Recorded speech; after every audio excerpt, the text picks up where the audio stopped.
আজকের এই জনসভায় উপস্থিত মুরব্বীবর্গ, উপস্থিত মা বোনেরা, প্রিয় এলাকাবাসী ভাই বোনেরা এবং উপস্থিত আমার দলীয় নেতা কর্মী ভাইরা, আসসালামু আলাইকুম। কেমন আছেন সবাই? হ্যাঁ, আলহামদুলিল্লাহ।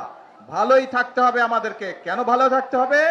কারণ আমরা একটি কথা বলি, কি সেই কথা? করব কাজ জানা আছে, তারপরে এটাকে ইয়েস। এবং সেজন্যই আজকে আমরা যেই খাল প্রায় 48 বছর আগে শহীদ রাষ্ট্রপতি জিয়াউর রহমান খনন করে গিয়েছিলেন, তারপরে সময়ের পরিক্রমায় খাল হয়ে গিয়েছে। এবং এই খালটি যখন বন্ধ হয়ে গিয়েছে, তার ফলে বহু কৃষক, এই যে আমার পাশে এক কৃষক ভাই বসে আছে, ওনার কথা একটু আগে শুনলেন আপনারা, যে এই খাল আমরা খনন করতে পারলে, শহীদ জিয়া যখন খনন করেছিলেন তার ফলে এই এলাকার কৃষক ভাইদের সুবিধা হয়েছিল। প্রায় 2000 কৃষক পরিবারের সুবিধা পেয়েছে। 13 কিলোমিটার লম্বা খাল, বহু মানুষের সুবিধা পাবে, শুধু কৃষক ভাইরা না, খালের দুই পাশে যারা থাকে তারাও পানির সুবিধা পাবে। কাজেই এই খালটি খনন করতে হবে। এইরকম আমরা সারা বাংলাদেশে 20,000 কিলোমিটার খাল খনন করব ইনশাল্লাহ আগামী 5 বছরে। কারণ আমরা বাংলাদেশকে খাদ্যে স্বয়ংসম্পূর্ণ আছে, আমরা আরো খাদ্য উৎপাদন বৃদ্ধি করতে চাই বাংলাদেশের, যাতে খাদ্যের জন্য কোনো মানুষকে কষ্ট পেতে না হয়। আল্লাহ রাব্বুল আলামিন বাংলাদেশের মাটি এত উর্বর করে দিয়েছেন যে আমরা যদি সময় মতন পানি দিতে পারি তাহলে আলহামদুলিল্লাহ আল্লাহর রহমতে এখানে ফসল পড়ে। ঠিক না কৃষক ভাই? পানি ঠিক মতন দিলেই ফসল ফলে। এখন প্রিয় ভাই বোনেরা, এই যে আমরা খাল খনন করব, এই কথাটি কবে বলেছিলাম বলেন তো? হ্যাঁ, কবে? ইয়েস, নির্বাচনের আগে বলেছিলাম। কারণ আমরা জানি খাল খননের ভিতর দিয়ে কৃষক ভাইদের উপকার হবে। কৃষক ভাইদের উপকার হলে কৃষকরা ধীরে ধীরে স্বাবলম্বী হবে, এবং কৃষকরা স্বাবলম্বী হলে এই দেশের অর্থনীতি ধীরে ধীরে মজবুত হবে। এই দেশের অর্থনীতি মজবুত হলে এই দেশের মানুষের অর্থনীতি মজবুত হবে।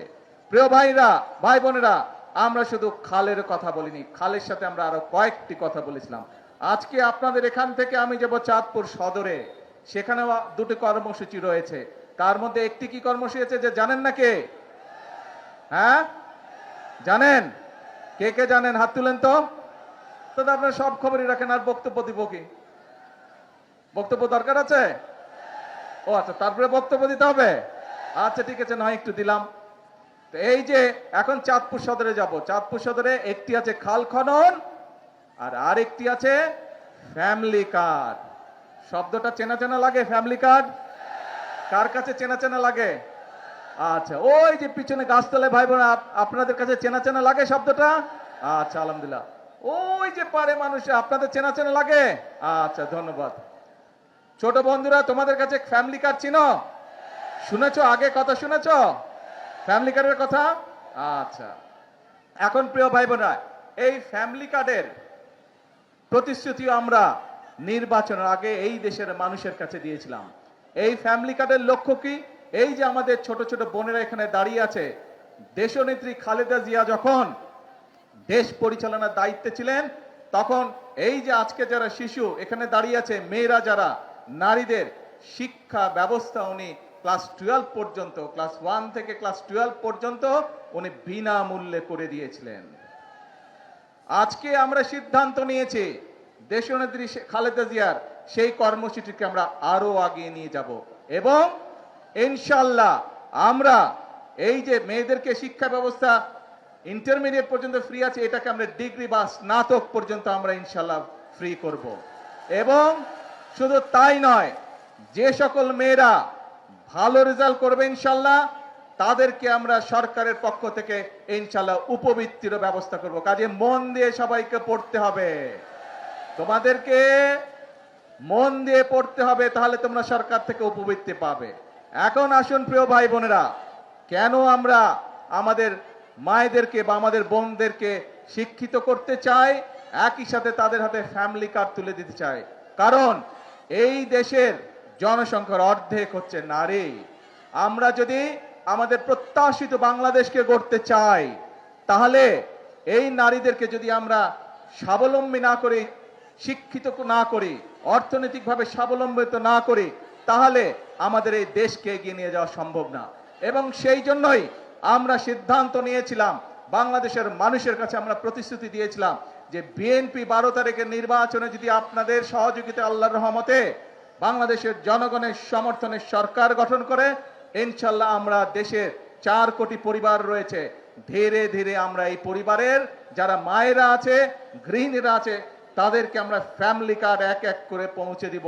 এবং সেই ফ্যামিলি কার্ডের মাধ্যমে আমরা 2,500 টাকা করে প্রতি মাসে আমরা মায়েদের হাতে তুলে দিব, যাতে করে সেই মায়েরা পরিবারের শিশুদের লেখাপড়া বলেন, স্বাস্থ্য বলেন, সবকিছু ঠিকভাবে যত্ন নিতে পারে। ধীরে ধীরে যাতে মায়েরা ছোট ছোট ব্যবসা বাণিজ্য করার মাধ্যমে স্বাবলম্বী হয়ে গড়ে উঠতে পারে। কারণ মা যদি শিক্ষিত হয়, পরিবার শিক্ষিত হয়। মা যদি স্বাবলম্বী হয়, একই সাথে পরিবারের সকল সদস্য ধীরে ধীরে স্বাবলম্বী হয়। প্রিয় ভাই বোনেরা, এই প্রতিশ্রুতি আমরা দিয়েছিলাম। আজকে আমার এখানে এই যে স্টেজের মধ্যে এক কৃষক ভাই বসে আছে, ওনার বক্তব্যে উনি কৃষক কার্ডের কথা বলেছে, শুনেছেন আপনারা?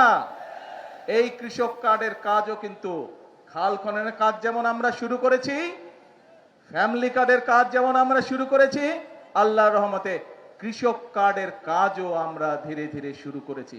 হতে পারে এখন পর্যন্ত কেউ বলতে পারে যে আপনারা তো অল্প দিয়েছেন। হ্যাঁ, আমরা কাজটি শুরু করেছি, সরকারের কাজ ধীরে ধীরে এগোয়।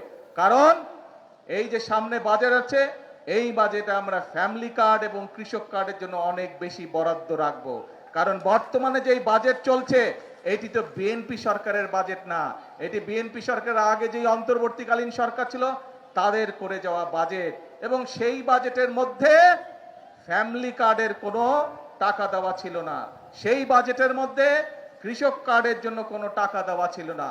সেই জন্য ইনশাল্লাহ এবার আপনাদের সরকারের বিএনপি সরকার বাজেট তৈরি করছে এবং সেই বাজেটের মধ্যে ফ্যামিলি কার্ডের জন্য বরাদ্দ রাখা হবে, সেই কার্ডে কৃষক কার্ডের জন্য বরাদ্দ রাখা হবে কৃষক ভাইদের জন্য।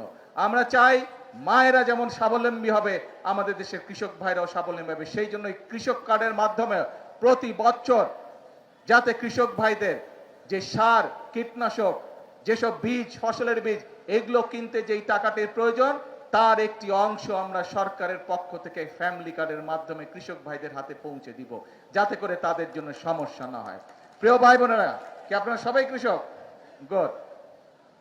প্রিয় ভাই বোনেরা, এখানে টেকনিক্যাল কলেজের কথা বলা হয়েছে। এখানে টেকনিক্যাল কলেজের ডিমান্ড করেছে এমপি সাহেব, করেছে না একটু আগে? আপনাদেরই তো সন্তান, আপনাদেরই সন্তান, কিন্তু এই এলাকার সন্তানই, চাঁদপুরের সন্তানই হচ্ছে বাংলাদেশের শিক্ষামন্ত্রী। আপনাদের সামনে শিক্ষামন্ত্রীকে আমি এখনই বলে যাচ্ছি, যত দ্রুত সম্ভব সেই টেকনিক্যাল কলেজের ব্যাপারে যাতে ব্যবস্থা গ্রহণ করে। প্রিয় ভাই বোনেরা, আমরা নির্বাচনের আগে বলেছিলাম যে এই বাংলাদেশের একটি বড় সমস্যা হচ্ছে বেকার সমস্যা। আমরা চাই আমাদের দেশের তরুণদেরকে এই টেকনিক্যাল নো-হাউ দিতে, এই টেকনিক্যাল ট্রেনিং দিতে, যাতে করে তারা দেশে কোনো একটি কর্মসংস্থানের ব্যবস্থা করতে পারে অথবা নিজেদের ব্যবসা বাণিজ্য তৈরি করতে পারে, যাতে করে দরকার হলে তারা বিদেশেও যেতে পারে এবং বিদেশে যাতে ভালো চাকরির ব্যবস্থা করতে পারে। যদি তাদের টেকনিক্যাল ট্রেনিং থাকে, এখন যেরকম অদক্ষ শ্রমিক চায়, আমরা চাই আমাদের শ্রমিকদেরকে দক্ষ করে গড়ে তুলতে, যাতে বিদেশে গিয়ে তারা বেশি ইনকাম করতে পারে, যাতে করে